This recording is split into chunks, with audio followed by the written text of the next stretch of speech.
আপা, শুনলাম বিশ্বব্যাপী প্রতি ৬ সেকেন্ডে একজন স্ট্রোকের কারণে মারা যান।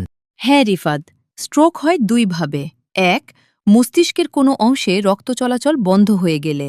দুই, রক্তনালী ছিঁড়ে রক্তক্ষরণ হলে। আল্লাহ, বাঁচার কোনো উপায় নাই? আছে। গবেষণায় দেখা গেছে ফাইবার সমৃদ্ধ খাবার খেলে স্ট্রোকের ঝুঁকি অনেক কমে যায়। ফাইবার? মানে কোন খাবার খাবো আপা? শোনো, প্রতিদিন খাবা ওটস, লাল আটার রুটি, ডাল।